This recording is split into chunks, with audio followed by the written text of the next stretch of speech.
What's goody with you all today? My name is RayGVT, and today a new core set is on its way. Legacy of Destruction is the next upcoming core booster set that's about to hit our shelves, so we're here to do what we do and take a look at what to expect and what's coming up with our new archetype support and all the other new archetypes in general. Legacy of Destruction will be bringing us support for some very fan favorite archetypes such as Silent Magician, Gandora, and one of my personal favorites, Lightsworn, and many more, as well as all new archetypes like Tenpai Dragon. So to begin, as we do, let's begin with the face of the archetype and go over the details. So because this set is introducing support for a mix of different archetypes that all feel like they're headlining the set, I'm gonna keep this one as short, simple, and brief as I can so that we can get to all the new stuff much easier.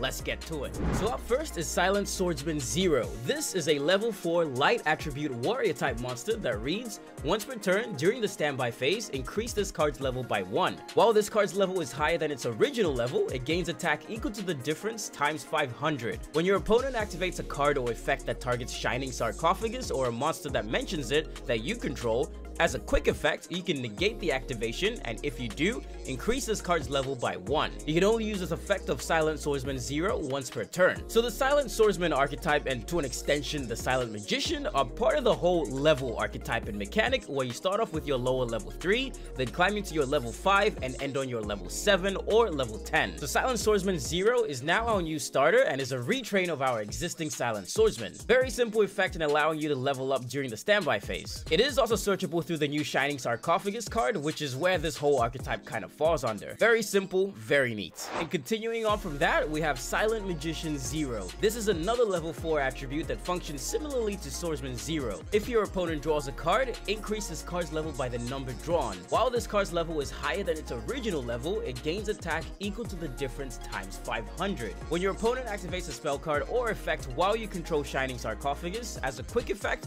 you can negate the activation, and if you do, increase this card's level by 1. You can only use this effect of Silent Magician 0 once per turn. So where Swordsman levels up during the standby phase, Magician levels up anytime your opponent draws a card times the number of cards drawn. And if its level is higher than its original, it gains attack equal to the difference times 500, which is a decent bit. And if your opponent activates a spell effect while you control Shining Sarcophagus, you can just negate the activation, and if you do, it gains another level again, which opens you up to some decent plays if you're building around this archetype.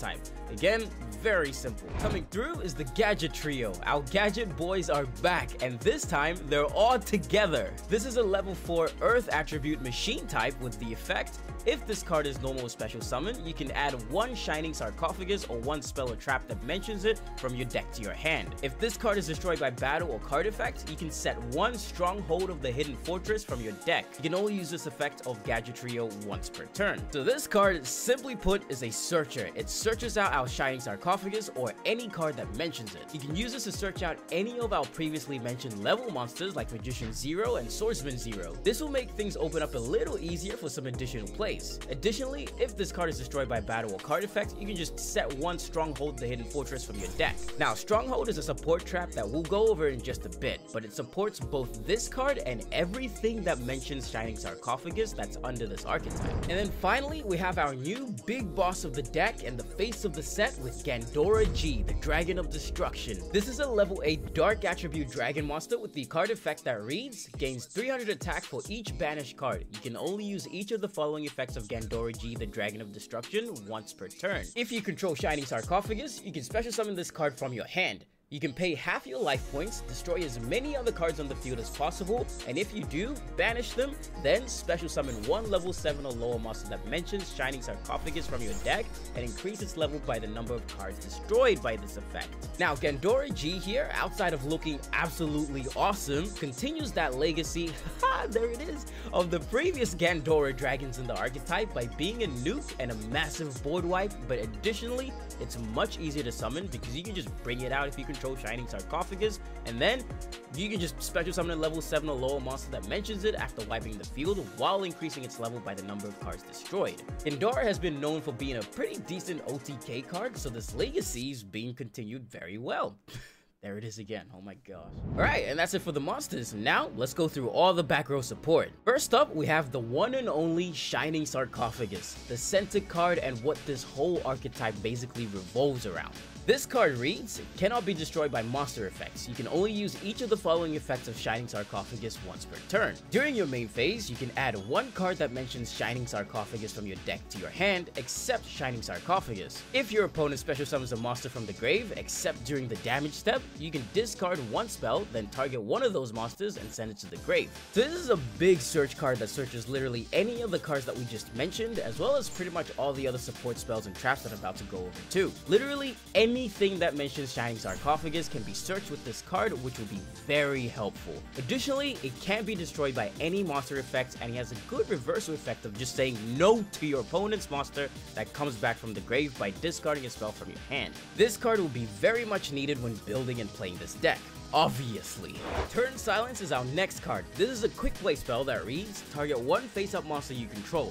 Increase its level by 3. Also, if you activated this card in response to your opponent's monster activation while you control Shining Sarcophagus and a monster that mentions it, negate that opponent's effect. During damage calculation, if your monster that mentions Shining Sarcophagus battles, you can banish this card from your grave and end the battle phase. You can only activate one Turn Silence per turn. This one is pretty straightforward. You activate it, level up one of your monsters by 3, and if you already have Shining Sarcophagus active, you get to negate the effect activation. And during damage calculation against one of your Shining monsters, you can banish a Shining Sarcophagus, I'm getting so tired of saying that, from your grave and just end the battle phase. It's very quick and it's helpful in just stopping your opponent where they are. Now, you don't end the battle phase altogether. Your opponent has to get at least one attack in before you can do any of that. But it is helpful for facing off against multiple opponents and you just need to shut it down.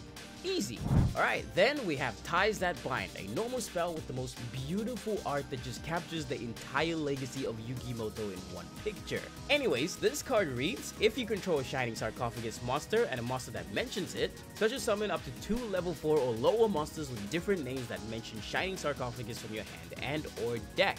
Also, for the rest of this turn, after this card resolves, you cannot special summon from the extra deck. You can only activate one Ties That Bind once per turn. Awesome, so this card reinforces the entire Shining Sarcophagus archetype by being able to call any of your level 2 or lower monsters to the field if you already control Shining Sarcophagus. The major drawback though is that you can't special anything from your extra deck for the rest of this turn. But because we don't have any new extra deck monsters being introduced for this archetype, it's not too bad. However, depending on how you build this deck, this card is something you have to take into consideration when playing the deck with effect activation and timing and all of that. Okay, and last of them is Future Silence. This is a quick play spell that reads, add one monster that mentions Shining Sarcophagus from your deck to your hand.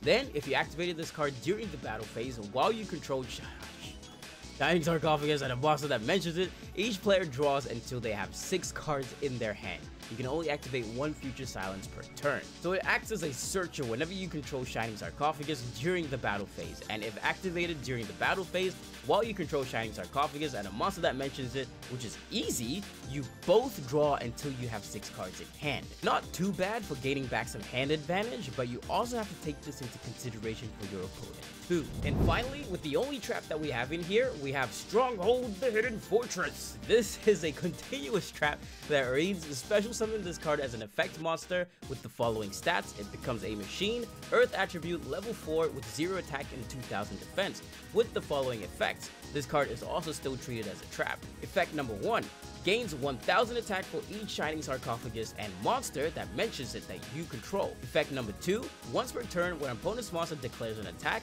while you control Shining Sarcophagus, you can just destroy that monster. So it acts as an extra body on the field as well as still being a trap. Simple. Its second effect, however, just lets you pop your opponent's monster whenever they attack. Awesome. I mean, I don't know what else to say. Just like all the other cards, the effect is very simple, but it's very in line and in theme of Yugi Muto's whole playstyle. I like it. Alright, and that's gonna do it for the new support that we're receiving for the updated Shining Sarcophagus archetype. I love that it has a whole new name and theming to it, but like all the other sets that we received previously, it's keeping in theme with an already existing archetype by making it more playable and compatible with the modern support. Sorry to fly through this first section so fast here, but I'll be super honest, I almost do not care about Duel Monsters as a series too much. I'm not saying that I hate it or anything, but out of all the other Yu-Gi-Oh series that exists, the original Duel Monsters is probably my least favorite out of all of them. Again, I do not hate it. I think it's just because because it's always receiving the most attention, whether in media or in the actual TCG itself. It's always Yugi and Kaiba and Blue Eyes and Dark Magician, and I guess I'm just kind of burnt out from all of it. I genuinely think it gets glazed way too much, but I get it. It's the original and it's where the money is for Konami, and how a lot of people have returned to the game as well, by seeing their childhood favorite duelists again and jumping back in. I just wish that we would get the same amount of legacy love for some of the other series. But let me not fail to acknowledge Konami's efforts, because to their massive credit, they have been giving us some pretty awesome support for some of my all-time favorite archetypes in sets that are themed after other seasons. Sets like Cyberstorm Access and Photon Hypernova are my biggest and favorite standouts. Duelist Nexus, Age of Overlord, and the previous set, Phantom Nightmare, are also worthy of mention, so I am grateful for that. I may not be the biggest Duel Monsters fan, but I can't be complaining too much here. I just don't have as much nostalgia for it as most, despite growing up with it like most as well. Oh well, that's just me though. Moving on to the rest of what Legacy of Destruction has to offer now, and we are getting quite a bit of new stuff here. Legacy of Destruction is also bringing some support for a few other existing archetypes as well, such as the previously introduced Dia Bellstar and Centurion. One other fan favorite archetype, Ancient Gear, is also making its comeback with this set with a number of new monsters such as Ancient Gear Tanker and the new Ancient Gear Dark Golem, as well as some other useful support cards in Ancient Gear Advance, which acts as a new search card for the archetype. YuGiOh continues the Nightmare with additional support in the new field spell, Nightmare Throne. When activated, this card lets you take one fiend monster with 0 attack and defense from your deck and either add it to your hand or destroy it. Once per turn, if a face-up Yubel monster or monsters you control leaves the field by card effect, you can add to your hand one Yubel monster from your deck, grave, or banishment whose original level is 1 higher or lower than one of those monsters. Then you can special summon it, ignoring its summoning conditions. You can only activate this once per turn. So with the new support that Yubel received as the face archetype of the previous set, Phantom Nightmare, as well as the much needed reprints in the recent Battles of Legends set, this deck is only about to get even stronger. We've already seen this deck perform very well at some competitive tournaments and events, and I definitely think it's a deck worth investing in. An archetype that I've really come to be a huge fan of too is also getting support and is about to be even more threatening than ever. Lightsworns make their grand return in this set, this time bringing some new members of their army. Lightsworn Dragonling is one of our newest members, and when you already have a Lightsworn monster in the grave, you can special summon it from your hand. If this card is special summoned, you can send one Lightsworn card from your deck to the grave, except another Dragonling. And if it's sent to the grave, you can add one dragon monster with 3000 attack and 2600 defense from your deck to your hand. This is once per turn. So this little guy searches our main big guys with Judgment Dragon and Punishment Dragon, which makes it so much easier to get those cards on the field as soon as possible. It's so cool to see this. Waste Lightsworn Archfiend is another level 4 tuner that lets you place one other Lightsworn card from your hand on top of the deck, special summon itself from your hand, then send the top 2 cards of your deck to the grave. And if it's sent to the grave, you can target one Lightsworn monster in your grave except waste and special summon it. Again, extra useful to the archetype and very cool to see. Capping all of this off is the newest big boss of the deck in Enlightenment Dragon. This is a level 10 fusion boss that must be special summoned from your extra deck by banishing both Judgment and Punishment Dragon, one each from your field and grave. Once per turn, as a quick effect, you can pay 2000 life points, banish all other cards on the field and in the grave. Once per turn, during your end phase, send the top 4 cards of your deck to the grave. And if this card in its owner's possession is destroyed by an opponent's card, you can add both Judgment Dragon and Punishment Dragon back to your hand.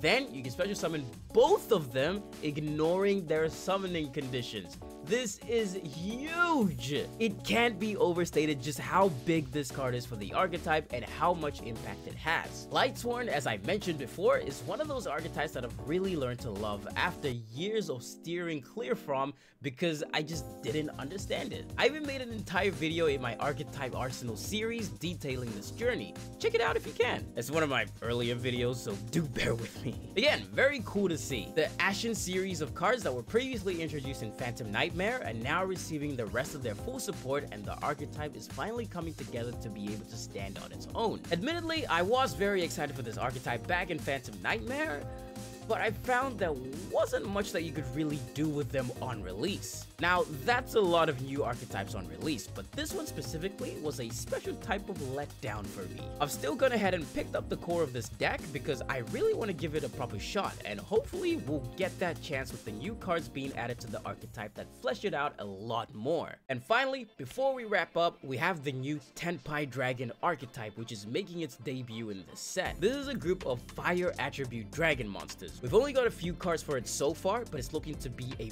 very powerful archetype. Many are claiming it to be the next tier 0 archetype, as everyone does whenever we get anything powerful, but I just want to play them because they look cool. This powerful archetype is also looking more accessible with their cards being printed in common, with the exception of one card. This is really cool to see. I want to say more on this archetype, but it's too early for me personally to say anything because I want to see how it shapes out to be first, and then come back and give my formed opinion on this, because everyone's giving their thoughts and it's all sounding kind of samey. It's gonna be tier 0, it's the most powerful deck this year, you know, the usual. So we'll see. Legacy of Destruction is introducing so much cool stuff to us, and though I'm not too keen on the archetypal support that's leading the set with the Silent Sarcophagus stuff, I am very excited for the rest of the things coming in here. I'm mainly hyped for the new Lightsworn stuff, as again, it's an archetype that I have a personal journey with in my dueling journey, and I can't say that a lot about a lot of other archetypes.